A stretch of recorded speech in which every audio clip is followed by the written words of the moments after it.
mediante los cuales ustedes pueden hacer las preguntas que después de este punto el señor presidente de la Asamblea Nacional, ingeniero Henry Fabián Cronfle Joshaya, responderá.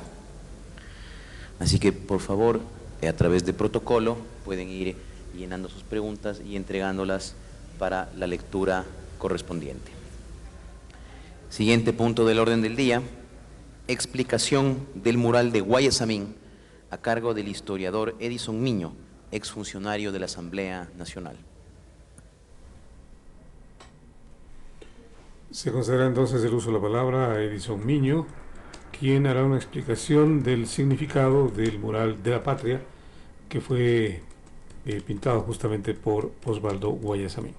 Buenas tardes, señor presidente, autoridades de la Asamblea Nacional, invitados. Siempre es un orgullo volver a la institución en la que trabajé 35 años y ahora ya jubilado, pues ya se ven las cosas de distinta manera. Hoy es 20 de marzo, para nuestros pueblos originarios es el Fuego Nuevo, el Mushuk Nina, el Pauca Raimi, la fiesta del florecimiento, la Sisa Pacha. Esperemos que esta fecha también sea parte del florecimiento de la institución, de esa institución a la que me pertenezco todavía. Quienes ya nos jubilamos en estos años seguimos sintiendo el cariño por la institución y por el trabajo que están haciendo ustedes y que ahora ha sido explicado por el señor presidente.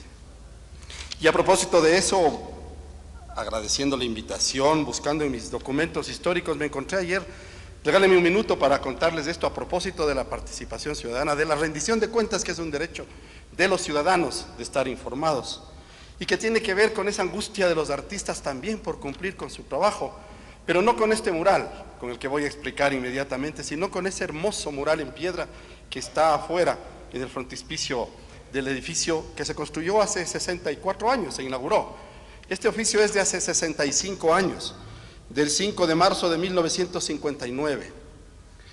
Señor doctor Eduardo Samaniego Álvarez, secretario general de las comisiones, muy distinguido señor, en contestación a su atento oficio del 19 del pasado, tengo el placer de manifestarle que desde el 23 de febrero comencé mi trabajo preparatorio de movilización de bloques de piedra con 14 canterones, a ordenar prolijamente para luego tallar, y hoy, en esta semana de marzo, tengo 25 canterones en trabajo y creo necesario para las semanas entrantes 10 más para formar un equipo de desbaste.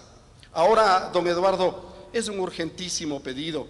Se digne usted ayudarme a gestionar intensamente que nos proporcionen las piedras que se necesitan, pues comencé el trabajo con 119 piedras y el total de bloques de los dos frentes del mural suman 550.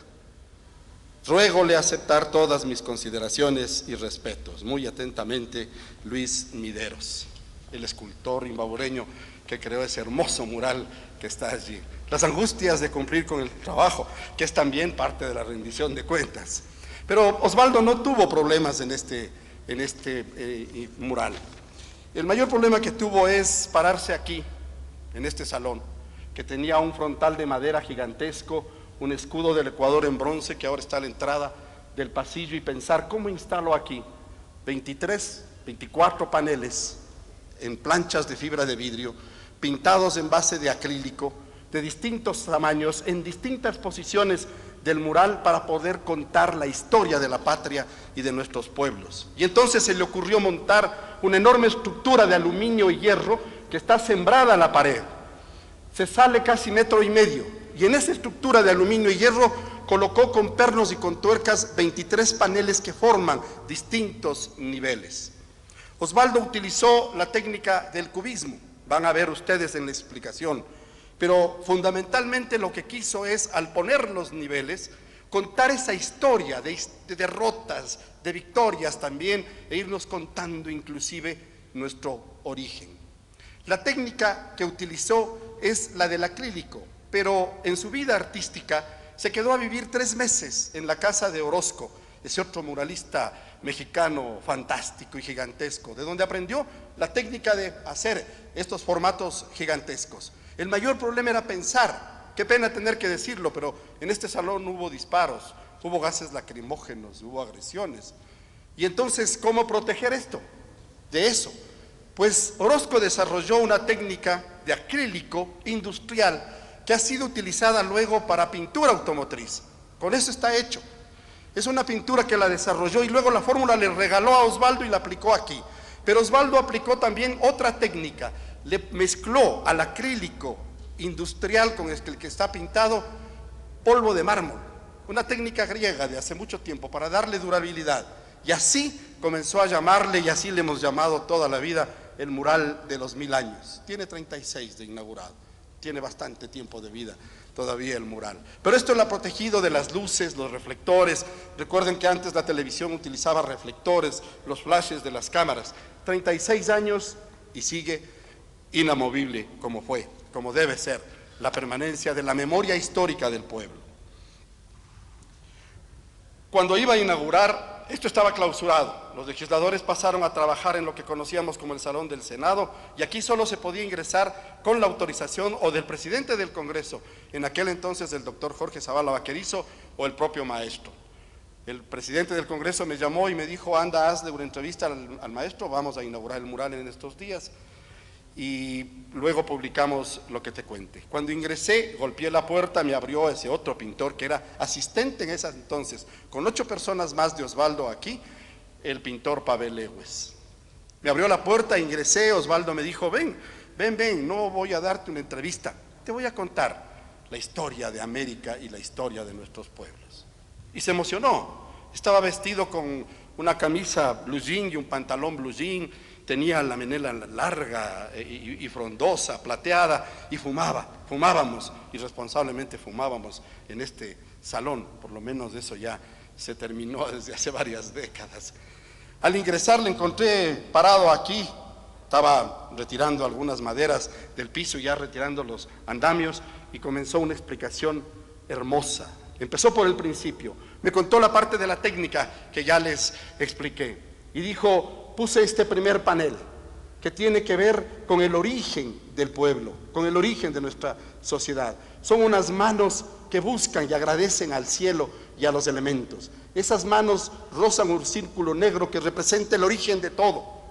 Y en el interior de este círculo están 2 elementos geométricos: el cuadrado, que representa al hombre, y el círculo, que representa a la mujer.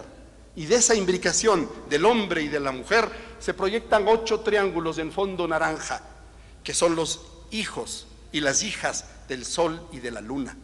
Somos todos nosotros los nacidos en este territorio. Esa es la concepción de la comunidad indígena Aguá. No es de Guayasamín, es del pueblo originario Aguá, dibujado y pintado en sus cerámicas hace 2000 años, y está aquí para representar el origen de la sociedad.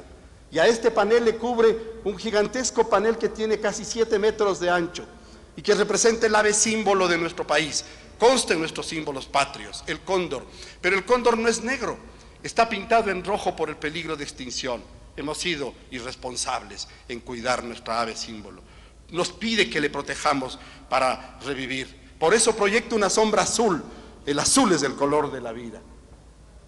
Sus ojos son la continuidad de lo que es lo divino en el cielo y lo terrenal en la explicación de los Aguá. Por eso el ojo superior mira al cielo y el ojo inferior mira a la visión cosmológica de la comunidad Aguá. Osvaldo estaba emocionado y siguió con la explicación. Nos pasamos a este lado y me dijo: aquí te voy a contar, y va a comenzar esta área que le llamé la heroica. Aquí están los héroes, aquí están los relatos de lo que tenemos que hacer. El primer panel son 2 rostros, y es la primera muestra del cubismo. Son 2 rostros conjuntos. El uno, que es el futuro, nos mira de frente. El otro, que es el pasado, mira al mural. Pero tienen una sola boca, que representa al quichua, la lengua original de nuestros pueblos. Puede ser daquilema, puede ser pinta. Los indígenas pudimos haber estado inmóviles, pero huérfanos no.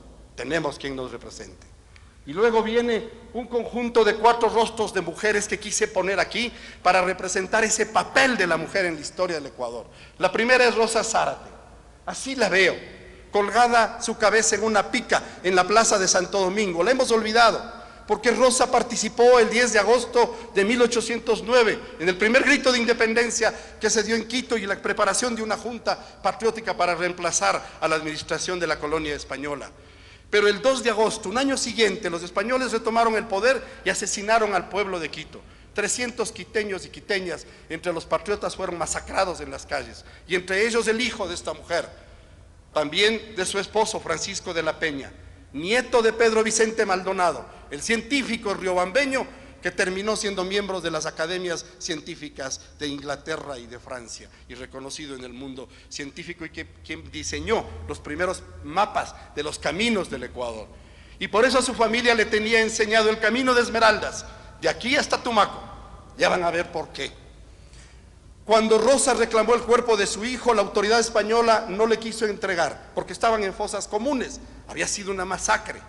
Y ella planifica el asalto y el asesinato del administrador, el conde Ruiz de Castilla, y planifica esperarle a la salida de misa en la plaza de Santo Domingo, en la iglesia de Santo Domingo, aquí en el centro histórico. Y a la salida de misa, 25 hombres que habían sido conseguidos por ella asaltan al español, le hieren. El hombre ya era un anciano, queda herido y muere al tercer día después de las agresiones. Este delito inició una persecución implacable, y Rosa y su esposo inician la huida para salvar sus vidas por el camino que el abuelo Pedro Vicente Maldonado les dejó indicando, el camino de Esmeraldas, y pasan por Quinindé. Y a los ecuatorianos y ecuatorianas que están aquí siempre les he retado diciendo: busquen un mapa y vean que la ciudad no se llama Quinindé. Originalmente la ciudad se llama Ciudad Rosa Zárate, por ella. Ahí quiso organizar un grupo rebelde, pero no pudo, y continuó hasta Tumaco. Lamentablemente ahí fue delatada, capturada, enjuiciada y fusilada. Pero la autoridad española ordenó que, para que sea ejemplo y castigo de los independentistas, en 1812 se le corte la cabeza y la cabeza se exhiba en una pica en la misma plaza de Santo Domingo donde cometió el delito. Y por eso Guayasamín decía: así la recuerdo, una flor decapitada. Luego están las mujeres que también formaron parte de este proceso social. La primera, Mamita Dolores, Mamita Dulu, Dolores Cacuango, dirigente indígena, de quien tomamos, y Jorge Enrique Adún, el poeta, colocó esta frase, que en realidad la frase es: los indios somos como la paja del cerro, que se la arranca y vuelve a crecer, y de paja de cerro sembraremos el mundo. Luego, la gigante, la libertadora del Libertador, la generala Manuela Sáenz. Ustedes le conocen, ¿para qué más cuentos de ella? Y la siguiente, esa mujer también protagonista de la independencia, Manuela Cañizares. Aquí comienzan 4 urnas que, como ven ustedes, se meten en el diseño del mural. Son 4 urnas de conceptos históricos, no representan personas, sino conceptos. La injerencia extranjera. Luego pasó a la segunda fila. El primero es un homenaje a la mano trabajadora. Es la mano que trabaja todos los días, que se esfuerza todos los días, pero que tendrá que hacerse puño cuando deba exigir derechos. A su lado está la urna que representa el militarismo en política. No están formados para administrar los estados, pero han sido parte y son parte de nuestra historia. Este hombre de rodillas es el trabajador, los trabajadores, las trabajadoras, humillados o juzgados, sometidos, sin derechos, expresándose por conseguir sus derechos. Y al lado, los explotadores, los que no pagan los sueldos que deben, los que no cumplen con los derechos. Y la consecuencia de esto, estos 2 hermosos cuadros. Una madre protegiendo a su hijo. Miren el detalle de la mano, protegiendo la madre a su hijo. A este cuadro Osvaldo le llamó Madre nuestra que estás en la tierra. A ella no le importa la situación económico-social, lo que le interesa es proteger a su hijo, que es lo que hacen nuestras madres y hacemos todos cuando somos padres. Y al lado la consecuencia, los niños en la calle, los niños trabajando. Osvaldo fue cuestionado y le dijeron: ¿por qué pones estos cuadros aquí? ¿Y para qué? ¿Por qué no?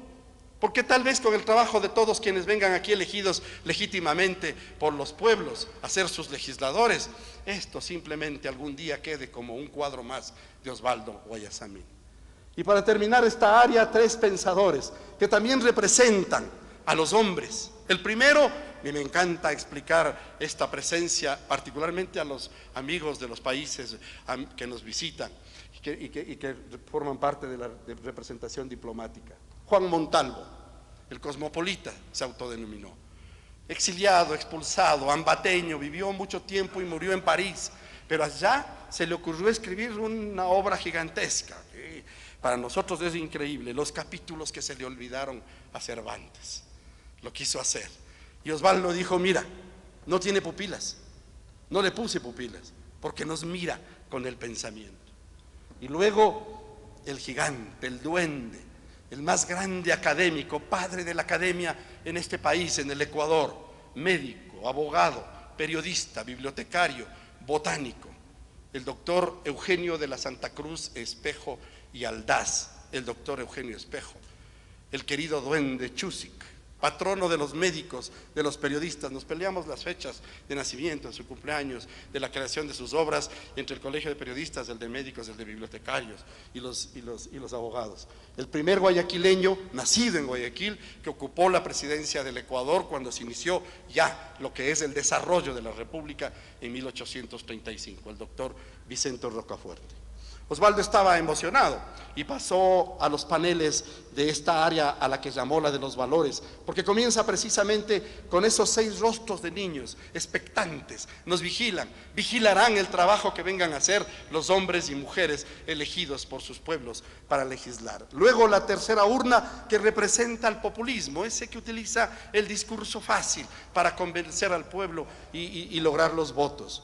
Y luego este cuadro. Osvaldo me dijo, este es quizás el cuadro que más me costó crearlo. ¿Cómo representar la tortura? Los animales no torturan. Y claro, se me ocurrió poner al torturado más famoso que tenemos en la historia, Jesús. Pero mi crucificado tiene un brazo en alto, representa a los presos en las cárceles. Representa la violencia contra las mujeres, la violencia contra los niños, la violencia contra los migrantes. Y luego la representación de la iglesia. Este es el cuadro más hermoso que puede observarse sobre la técnica del cubismo. Si pueden ver ustedes aquí en este cuadro, se resumen en un cuadro, en un plano de 2 dimensiones, 3 rostros, solo con el juego de las sombras y de las luces. El rostro integral puede representar a Juan de Velasco, al padre Las Casas, los que denunciaron la situación y la explotación de los pueblos indígenas en la colonia. Y sin embargo, el rostro de la izquierda tiene un ojo azul y está en base de grises y violetas. Representa ese lado de la iglesia que terminó siendo cómplice de la desaparición y la tortura de los pueblos originarios. Pero el otro lado del rostro tiene luz, se ilumina, cambia de color el ojo, y si siguen, la nariz y la quijada está mirando al mural. Representa esa iglesia de la luz, la iglesia de los pobres, la iglesia de los indios, de Taita Leonidas, de Taita Alberto Luna, esa iglesia que sigue todavía el camino de la luz. Aquí una hermosa representación de lo que representa el homenaje al agricultor, al trabajador que por 10.000 años nos ha alimentado. Mira, me dijo, nosotros en los pueblos indígenas no creemos en la muerte. Para nosotros hay un círculo de la vida y se hace entre el cuerpo del campesino que está cuidando la plantita pintada en verdes, con el ocre terroso del cuerpo del campesino. A este cuadro le puso el nombre de una frase de Rabindranath Tagore: la patria no es la tierra, la patria son las gentes que la tierra alimenta. Y luego está esta época de la historia que comienza con Eloy Alfaro, asesinado, sí, pero nacido y renacido en el fuego. Este cuadro se llama así, renacido del fuego. Es Alfaro el que hizo esa transformación histórica que cortó en 2 la historia del Ecuador, el que creó el ferrocarril, terminó la obra que la inició Gabriel García Moreno. Y luego este gigantesco padre de la educación pública, laica y gratuita en el Ecuador, el doctor José Peralta, canciller y ministro de Educación de Alfaro. Fue quien le propuso que eduquemos a las mujeres. No tenían derechos todavía hasta entonces.